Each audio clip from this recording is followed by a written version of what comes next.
എല്ലാവർക്കും സൽന കിച്ചണിലേക്ക് സ്വാഗതം. അപ്പോൾ ഇന്ന് ഞാൻ വന്നിട്ടുള്ളത് നല്ലൊരു ഇടിച്ചൊക്കെ വെച്ചിട്ടുള്ളൊരു കട്ട്ലേറ്റ് ഉണ്ടാക്കാം കേട്ടോ. നമുക്ക് നല്ല ടേസ്റ്റി ആയിട്ടുള്ളൊരു കട്ട്ലേറ്റാണ്. ചിക്കനോ ബീഫോ ഒന്നും വേണ്ട കേട്ടോ അതിന്. അപ്പോൾ അത് എങ്ങനെ ഉണ്ടാക്കാമെന്നൊന്ന് കണ്ടു നോക്കാം. അപ്പോൾ നമ്മൾ ഇടിച്ചക്ക കട്ട്ലേറ്റ് ഉണ്ടാക്കാനായിട്ട് ആദ്യം ഞാൻ എന്ത് ചെയ്തറിയോ, ഇടിച്ചക്ക നല്ലോണം ഉപ്പും മഞ്ഞൾപ്പൊടി ഇട്ടിട്ട് നല്ലോണം ഇതുപോലെ വേവിച്ചെടുത്തിട്ടുണ്ട്.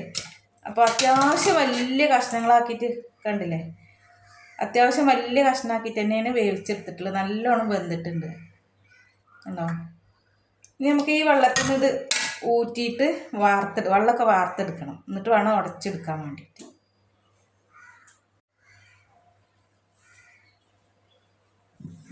അപ്പോൾ നമുക്ക് ആദ്യം ഇതിൽ നിന്ന് എടുത്തിട്ട് ഇങ്ങനെ ഒരു ഓട്ടപാത്രത്തേക്കൊക്കെ ഇട്ട് കൊടുക്കാം.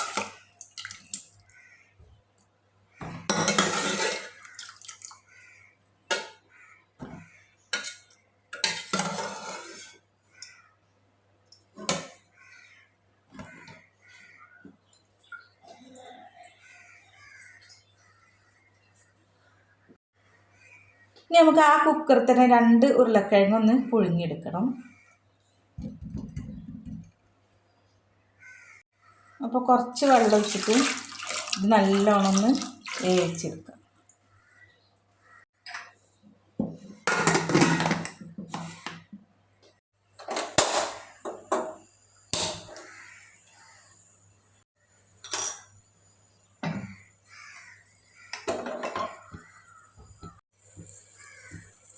അപ്പോൾ നമുക്ക് അതിലേക്ക് വേണ്ട സാധനങ്ങളാണ് വെല്ലുള്ളി ഇതുപോലെ ചെറുതാക്കിയിട്ട് അരിഞ്ഞെടുത്തിട്ടുണ്ട്. പിന്നെ ഒരു പച്ചമുളക് കൊടുത്തിട്ടുണ്ട്, ഒരു തണ്ട് കറിവേപ്പിലയും ചെറുതായിട്ട് അരിഞ്ഞ് അത് കൊടുത്തിട്ടുണ്ട് കേട്ടോ.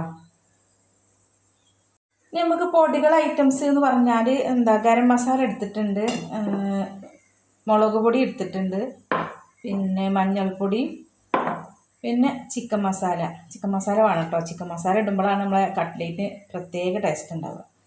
പിന്നെ ഉപ്പ് എടുത്തിട്ടുണ്ട്, പിന്നെ ഇഞ്ചി വെളുത്തുള്ളി ചതച്ചത് അതും എടുത്തിട്ടുണ്ട്. അങ്ങനെ നമ്മൾ ഇടിച്ചൊക്കെ വേവിച്ച് വെച്ചത് നല്ലോണം തണുത്തിട്ടുണ്ട്. നമുക്കിത് കൈ കൊണ്ട് തന്നെ നമുക്കിത് ഇങ്ങനെ പിച്ചിട്ടിടാം കേട്ടോ. കണ്ടോ, ഉടച്ചിട്ടിടാം.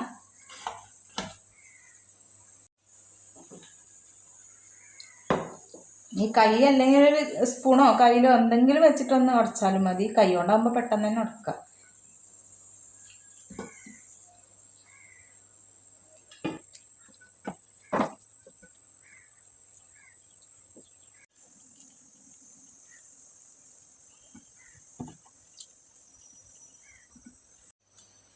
അപ്പോൾ ഇടിച്ചൊക്കെ ഇതുപോലെ അങ്ങോട്ടൊക്കെ പിച്ചി നമ്മൾ ചിക്കനൊക്കെ പിച്ചെടുക്കുമല്ലോ. ഇത് കണ്ടപ്പോൾ ചിക്കൻ പിച്ചെടുത്ത് അതുപോലെ തോന്നുന്നില്ലേ, അതേപോലെ അങ്ങോട്ട് ആക്കിയെടുത്തിട്ടുണ്ട്. നമുക്ക് ഉരുളക്കിഴങ്ങ് ഒന്ന് ഉടച്ചെടുക്കാം.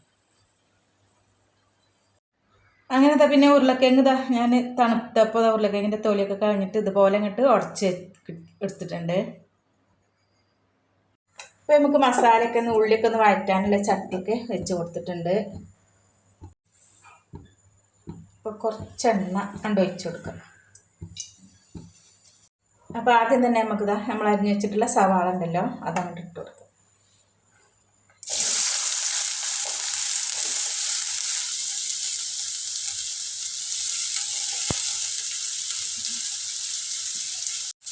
അപ്പോൾ അതിലേക്ക് കുറച്ച് ഉപ്പിട്ട് കൊടുക്കുക.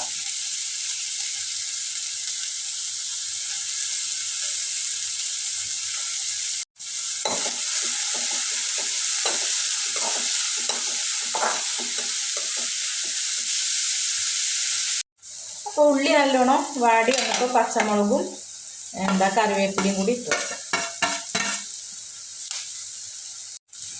കൂടെ തന്നെ ഇഞ്ചി വെളുത്തുള്ളി ചതച്ചത്.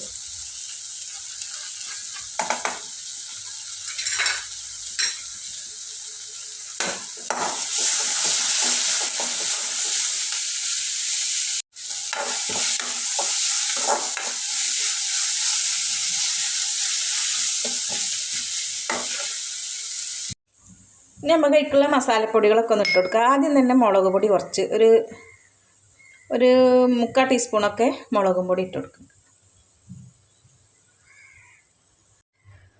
പിന്നെ ഗരം മസാലയാണ്. ഗരം മസാല ഇതേപോലെ 1/2 ടീസ്പൂൺ ഇട്ട് കൊടുക്കുന്നുണ്ട്. പിന്നെ ചിക്കൻ മസാല ഇട്ട് കൊടുക്കുന്നുണ്ട്. അപ്പോൾ ഞാൻ പറഞ്ഞല്ലോ ചിക്കൻ മസാല നമുക്ക് നിർബന്ധമായിട്ടും വേണം കേട്ടോ. അപ്പോൾ നമ്മൾ ചിക്കനൊന്നും ചേർക്കാത്തതല്ലേ, അപ്പോൾ ചിക്കൻ മസാല ഇട്ട് കൊടുക്കുമ്പോൾ ഒരു പ്രത്യേക ടേസ്റ്റാണ്.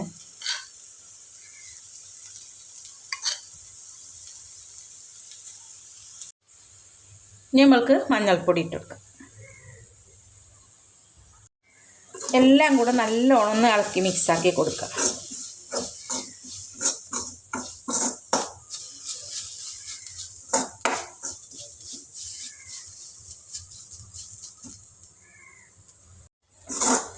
അപ്പോൾ നമ്മൾ ആ പൊടികളൊക്കെ ഇട്ടപ്പോൾ തന്നെ നല്ലൊരു മണമാണ്. ചിക്കൻ മസാലയും ഗരം മസാലയൊക്കെ ഇട്ടതല്ലേ നമ്മൾ, അതുകൊണ്ട് നല്ലൊരു മണമുണ്ട്. ഇനി നമുക്ക് ആദ്യം എന്ത് ചെയ്യാൻ അറിയോ, നമ്മൾ എന്താ വേവിച്ച് ഉടച്ച് വെച്ചിട്ടുള്ള ഇടിച്ചൊക്കെ ഉണ്ടല്ലോ, അതിട്ട് കൊടുക്കുക.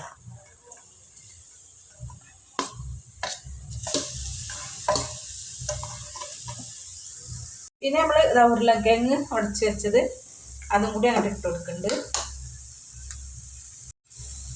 എല്ലാം കൂടി നല്ലോണം ഒന്ന് ഇളക്കി കൊടുക്കുക.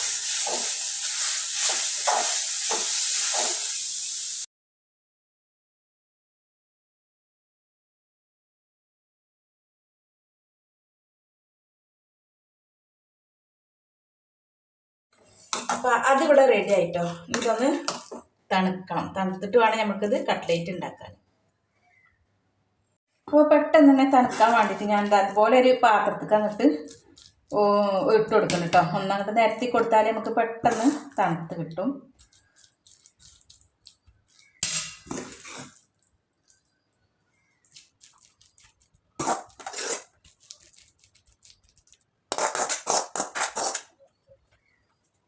തണുക്കുന്ന സമയം കൊണ്ട് നമുക്ക് ഒരു മുട്ട പൊട്ടിക്കണം.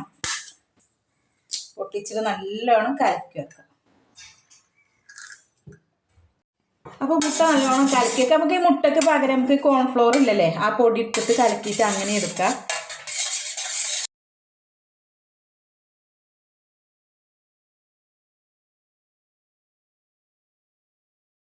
നമുക്ക് അതിക്ക് കുറച്ച് റസ്കും പൊടി വേണം.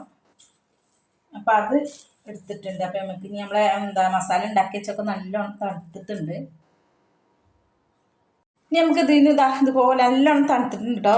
ഇതുപോലെ നമ്മൾ കട്ട്ലേറ്റ് സാധാരണ കട്ട്ലേറ്റ് ഉണ്ടാക്കണം അതുപോലെ തന്നെയാണ്.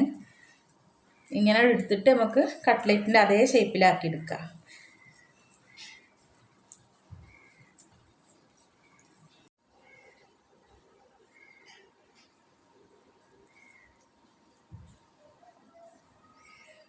ഇപ്പോൾ ഞാനിത് കയ്യിലിട്ടിട്ട് തന്നെയാണ് ഇങ്ങനെ ആക്കിയെടുത്തിട്ട് ഒരടപ്പോ അങ്ങനെ കുപ്പിൻ്റെ അടപ്പൊക്കെ ഉണ്ടെങ്കിൽ അങ്ങനെ ആക്കിയാലും മതി കേട്ടോ.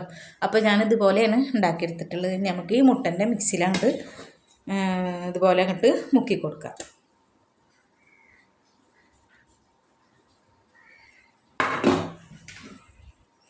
പിന്നെ നമ്മളെ ബ്രെഡ് ക്രംസിലും അങ്ങോട്ട് ഇതുപോലെ അങ്ങോട്ട് മുക്കി കൊടുക്കുക. അപ്പം 2 പ്രാവശ്യമായിട്ട് നമുക്ക് വേണമെന്നുണ്ടെങ്കിൽ ഒന്നും കൂടി മുട്ടൻ്റെ മിക്സിയിൽ മുക്കിയിട്ട് ഒന്നും കൂടി ഇങ്ങനെ മുക്കിയാൽ കുറച്ചും കൂടി അധികം നമുക്ക് കുറച്ച് വലുപ്പമൊക്കെ കിട്ടും. അങ്ങനെ ചെയ്യണമെങ്കിൽ അങ്ങനെയും ചെയ്യാം.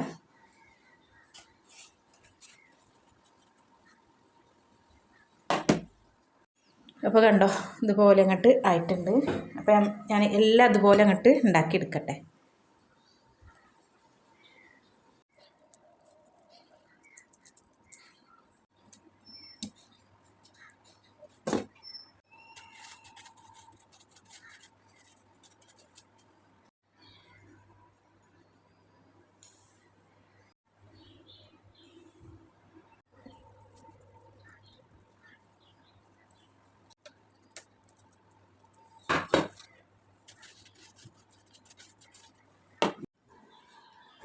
അങ്ങനെ നമ്മൾ കട്ട്ലേറ്റൊക്കെ അതുപോലെ ഞാൻ ഉണ്ടാക്കി വെച്ചിട്ടുണ്ട് കേട്ടോ. ഇനി നമുക്കിതൊന്ന് പൊരിച്ചെടുക്കണം. നല്ല സൂപ്പറായിട്ട് നല്ല അടിപൊളിയായിട്ട് തന്നെ കിട്ടിയിട്ടുണ്ട് കേട്ടോ. അപ്പോൾ നമ്മൾ കട്ട്ലേറ്റ് പൊരിച്ചാനുള്ള എണ്ണയൊക്കെ നല്ലോണം ചൂടായിട്ടുണ്ട് കേട്ടോ. നമുക്ക് ഇനി ഓരോന്നായിട്ട് ഈ എണ്ണയ്ക്ക് അങ്ങോട്ട് ഇട്ട് കൊടുക്കാം.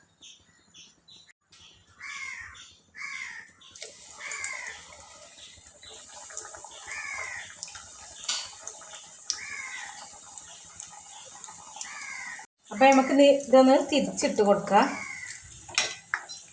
അപ്പോൾ സംഭവം പൊട്ടണമൊന്നുമില്ല കേട്ടോ. നല്ല അടിപൊളിയായിട്ട് തന്നെയാണ്. ഇടിച്ചൊക്കെയാണെന്നൊന്നും തോന്നൂല നമ്മളത് ഫ്രൈ ആക്കി എടുക്കുമ്പോൾ. അപ്പോൾ അപ്പോൾ നമ്മളിത് ആദ്യം ഇട്ട് കൊടുത്ത് നമ്മൾ കട്ട്ലേറ്റ് ഇവിടെ ആയിട്ടുണ്ട് കേട്ടോ. ഇനി നമുക്കിത് എണ്ണയിൽ നിന്ന് അങ്ങോട്ട് കോരാം.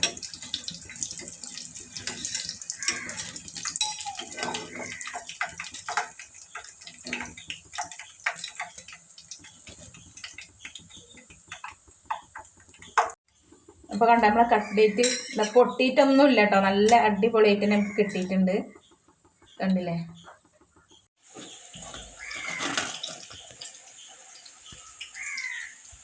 അപ്പോൾ നമുക്ക് ബാക്കിയുള്ളതും കൂടി ഇതിക്കങ്ങോട്ട് ഇട്ട് കൊടുക്കാം.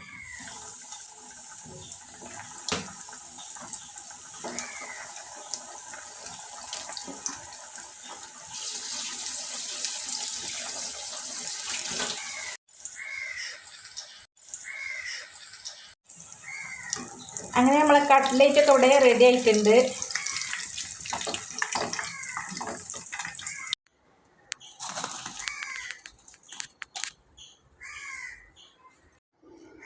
അപ്പോൾ നമ്മൾ ഇടിച്ച കട്ട്ലേറ്റ് ഞാനിതാ പൊട്ടിച്ചിട്ട് കാണിച്ചു തരാം. കണ്ടില്ലേ? നല്ല ചിക്കൻ കട്ട്ലേറ്റിൻ്റെ അതേപോലെ തന്നെ കേട്ടോ, നല്ല ടേസ്റ്റ് ഉണ്ട് കേട്ടോ.